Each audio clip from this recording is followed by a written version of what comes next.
네, 이제 정수 화환에서 계산하는 거 이제 끝났고, 이제 합동식에서 지엔상에서 계산하는 걸로 이제 들어올 건데, 가장 중요한 거는 여러 가지 정리들이 있지만, 가장 먼저 볼 거는 중국인의 나머 정리부터 소개를 하도록 하죠.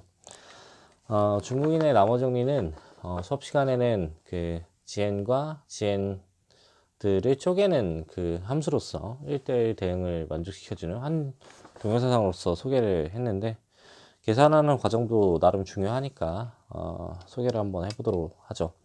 네, 여기서는 구체적으로 예제를 통해서 바로 찾아보도록 할게요. 일단 예제 사항을 먼저 고려를 해보자면, 합동식을 만족하는 해를 찾아보자, 이렇게 얘기를 해보죠. 처음 조건은 뭐냐면 마드 3에 대해서 2와 합동인 x와, 두 번째 조건은 5에 대해서 3과 합동인 x와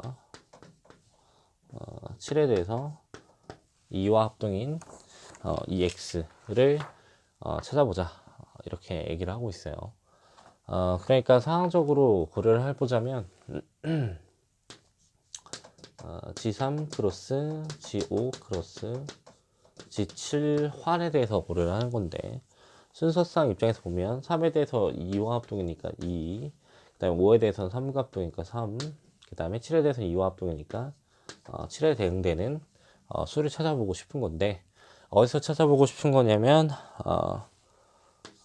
이 세 개를 다 곱한 거니까 3 곱하기 5 곱하기 7짜리 환에서 뭐에 대응되는지를 찾아보고 싶다. 그게 이제 중국의 나머지 정리의 메소드다, 이렇게 생각을 해볼 수가 있죠. 그러면 해가 뭘까를 이제 판단을 해보고 싶은데, 어떤 식으로 이제 표현을 해주면 되냐면, 일단 3에 대해서 표현을 한다고 하면 1을 먼저 붙여주고 그 다음에 5와 7에 대해서 여기다 붙여주는 거예요. 5 곱하기 7 이렇게. 그 다음에 5 곱하기 7에 대해서는 여건을 이렇게 붙여주는데, 이때 이 여건이라고 하는 거는 3에 대한 여건으로서 표현을 해준다, 이렇게 생각을 하시면 될 것 같아요. 그래서 플러스 그 다음에 3에 대해서 고려할 때는 3을 배제한 3, 7에 대해서 고려를 하고 3, 7에 여건을 다시 주는데, 이거는 법 5에 대해서 고려를 하는 거고, 마지막 수를 고려해보자면 2는 3 곱하기 5, 나머지 두 개가 3이랑 5니까, 그 다음에 3과 5에 대해서 여건을 주는데 3 곱하기 5에 대해서 이거를 법 7에 대해서 여건을 준다, 이렇게 생각을 해볼 수가 있죠. 그러니까 이렇게 세팅을 하게 되면 3 곱하기 5 곱하기 7에 대해서 대응되는 x 값을 줄 수 있는 상황이 된다라는 건데, 수를 이렇게 세팅하게 되면 왜 이런 솔루션을 가질 수 있는지 판단을 먼저 해보는 게 좋을 것 같아요. 그게 과정이니까. 그러면 이 수를 먼저 3에 대해서 고려를 해본다고 치면, 여기는 3과 여기는 3들이 결국 3을 만났을 때 0으로 죽이는 작업을 할 테니까 이 두 텀들은 0으로 죽는다는 걸 알 수가 있어요. 그러면 이 친구에 대해서만 고려를 해야 되는데, 5 곱하기 7이라는 수는 3에 대해서 여건을 곱해줬기 때문에 여기 1이라는 값을 줄 수밖에 없고, 그러면 2 곱하기 1 형태로 처음 솔루션 형태를 줄 수 있다, 이렇게 생각을 해볼 수가 있고, 두 번째는 5에 대해서는 이 텀과 이 텀이 5를 갖고 있기 때문에 0으로 죽을 거고, 얘는 여건이 만나지기 때문에 법 5에 대해서 1이 되는 상황이 올 거고, 3이란 솔루션, 같은 방법으로 2라는 솔루션, 이렇게 가져갈 수 있다라는 거죠. 그러니까 여기 대응되는 수가 저 형태가 될 거고, 여기 대응되는 수가 얘가 될 거다. 그러니까 요 수를 계산하면 우리가 찾고 싶은 원소를 찾을 수 있다. 어떤 원소가 대응되는지 알 수 있다, 이렇게 생각을 해볼 수가 있죠. 그러면 그 입장에서 이 35에 대한 여건을 먼저 찾아보게 된다면 35가 뭐를 만났을 때 1을 만드는지 생각을 해봐야 되겠죠. 이렇게 5 곱하기 7로 써보죠.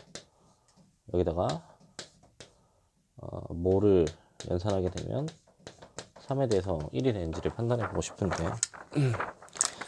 어차피 보니까 이 5라는 수는 법 3에 대해서 2와 합동이 돼요. 그러니까 2 곱하기 7은 법 3에 대해서 1과 합동이 되는 거니까 이렇게 볼 수가 있고 2가 2를 만나야 4를 만들어서 법 3에 대해서 1과 합동이 되는 걸 알 수가 있어서 결국 여건이 2가 된다는 걸 알 수가 있으니까 여기는 2를 곱하는 거구나 이렇게 생각을 해볼 수가 있죠.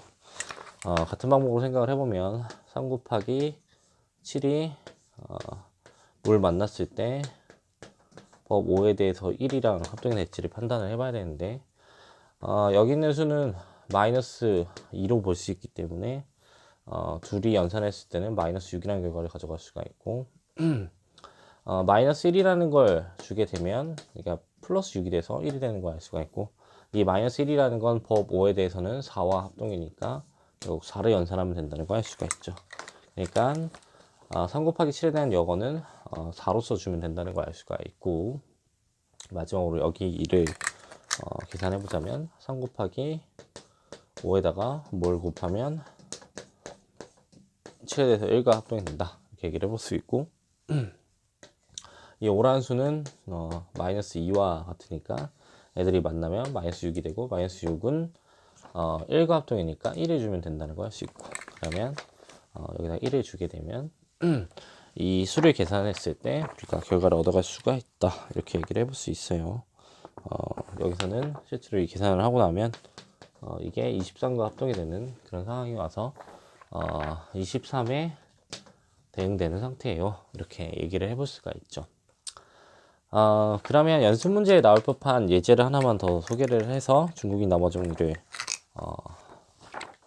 좀 더 편하게 도구적으로 만들어 보고 싶은데 어떤 상황을 생각을 해보고 싶은 거냐면 이렇게 여건을 찾아주는 일이 쉬운 일이 아닐 수도 있죠. 계산이 복잡할 때는. 그러면 꼭 가져갈 수 있는 솔루션 하나 생각을 해보면 좋을 것 같은데 우리가 어차피 오일러 정리를 공부하는 상황이기 때문에 오일러 정리를 통해서 좀 더 쉽게 메소드를 만들어 볼 수 있어요. 거기에 대응되는 연습 문제를 하나 소개하죠.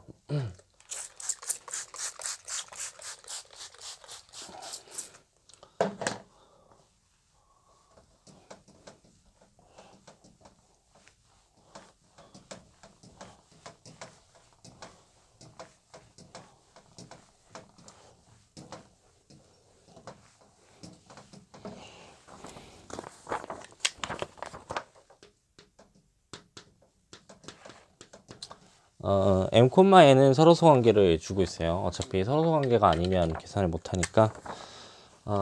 근데 이때 m의 bn승을 한 거와 n의 bm승을 한 결과를 취해주면 마도 mn에 대해서 1과 합동이 된다 라고 하는 걸 증명해봐라 이렇게 얘기를 하고 있어요.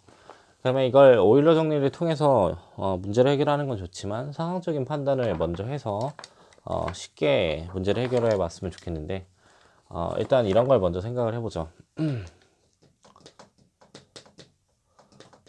gm 크로스 gn에 대해서 고려했을 때 이 1,1을 생각을 해봤는데 물론 mn이 서로소 관계라는 전제를 줬을 때 gmn 자체가 동형등 관계가 생긴다는 걸 알 수 있고 러프하게는 이걸 동형으로 만들어주는 게 중국인 나머지 정리가 된다는 건데 여기에 대응되는 수를 생각을 해봤을 때 얘가 뭘까 이렇게 판단을 해보죠. 그러면 실제로 계산을 해보지 않아도 얘가 1이 된다는 걸 알 수 있어요. 그러니까 중국인 나머지 정리는 어차피 한 동형사상으로서 고려를 하는 중이기 때문에 한 원소에 대응되는 숫자가 하나밖에 없다는 걸 알 수가 있어요. 원소가 1대 대응 관계를 이루고 있어야 되니까. 그러면 요 1에 대응되는 수 자체가 1,1밖에 없을지를 1,1이 될 수 있을지를 판단을 해보면 될 것 같은데 여기 있는 1이라는 수를 정수상으로 표현을 해보자면 어떤 식으로 표현해 줄 수 있냐면 mnk 정도로 수를 표현해 줄 수 있죠. 그러니까 이런 애들을 죄다 모아서 여기 있는 1을 표현하는 상태다 이렇게 생각을 해볼 수 있는데 얘에 대한 표현을 달리 한번 해보자면 어떻게도 바꿔줄 수 있냐면 1에 m의 nk 형태로 줄 수도 있고 다시 한번 바꿔보자면 1 더하기 n의 mk 형태로도 바꿀 수 있다 이렇게 얘기를 해볼 수 있죠. 그러면 이런 형태에서 굳이 달라지는 건 아니지만 m의 배수로서 m의 정수배로서 이걸 표현하겠다는 건 뭘 생각해 볼 수 있냐면 마드 m에 대해서 1과 합동이 된다라는 걸 판단해 볼 수 있고, 그 다음에 이런 형태는 마드 n에 대해서 1과 합동이 된다는 걸 생각을 해볼 수 있죠. n의 배수로서 표현이 된 거니까. 결과적으로 이 1에 대응되는 건 m으로 봐도 n으로 봐도 1과 1로 대응되는 상태가 되니까 1,1이 1로 대응된다는 걸 알 수가 있어요. 이건 일반적인 상황에서 고려를 해볼 수가 있는데, 이 얘기를 한 이유가 그런 얘기인지를 판단해 보자는 거죠. 그러니까 MBN, NBM을 고려하는 상황인데, 이런 상황을 다시 한번 표현을 해보자면 이렇게 볼 수가 있죠. 1이라는 수를 먼저 곱해주고 m을 곱해주고, 그 다음에 m의 여건을 이렇게 곱해주는데 법 n에 대해서 여건을 곱해주는 상황을 줄 거고, 그 다음에 1에 n의 여건, 이렇게 바꿔줄 수 있을지를 판단을 해보면 좋을 것 같은데, 우리가 일반적으로 생각을 해볼 수 있는 건 법 n에 대해서 어차피 bm승을 하면 서로소 관계이기 때문에 1이 된다는 거 알 수 있어요. 그러니까 m의 bn을 한다는 거는, bm승을 한다는 거는 법 n에 대해서 1을 만들겠다는 거고, 이거는 법 m에 대해서 1을 만들겠다는 거죠. 그러니까 여건을 곱해준 걸로 표현을 해도 크게 상관없는 거죠. 그러니까 이거 여건에 대해서 표현을 다시 한번 써보면 bm-1승 정도로 표현해 줄 수 있기 때문에, 이거는 bm-1승 정도로 표현해 줄 수 있기 때문에 이런 표현을 가져갈 수가 있다는 거고, 그러면 결국 우리가 고려하고 싶은 건 뭐냐면 1,1에 대응되는 수가 뭔지를 판단하는 건데, 그게 1이 될 수밖에 없으니까 중국이 나머지 정리해서 얘가 법 mn에 대해서 1과 합동이 된다는 걸 보장해 줄 수 있다, 이렇게 생각을 해볼 수가 있죠. 그러니까 여건을 구하는 쉬운 방법 중에 하나는 오일러 정리를 통해서 구하는 방법이 있는데, 이렇게 사실 오일러 정리를 통해서 계산하는 건 그렇게 쉬운 일은 아니고, 완벽한 메소드 아니면 추상적인 상황에서 간단하게 표현해 볼 수 있는 방법이다, 이렇게 생각을 해볼 수가 있어요. 그런 입장에서 보면 중국이 나머지 정리와 붙어서 이런 쉬운 형태를 만들어낼 수가 있죠. 물론 이 의미를 이렇게 받아들이는 게 더 중요하니까 이렇게 소개를 하는 거고, 만약에 이걸 풀이를 써야 되는 상황으로 고려를 하자면 이렇게 서술 하긴 좀 힘드니까 오일러 정리 같은 걸 적당히 써서 구체적으로 보이는 상황도 만들어 줘야겠죠. 그게 여기가 중국이 나머지 정리에 대한 소개이다, 이렇게 고려를 해볼 수가 있어요. 그래서 중국이 나머지 정리는 무조건 계산과 그 다음에 동영사상으로서의 의미를 둘 다 가져갔으면 좋겠다, 이렇게 생각을 해봤으면 좋겠어요. 그래서 요번 내용은 여기까지 소개하도록 할게요.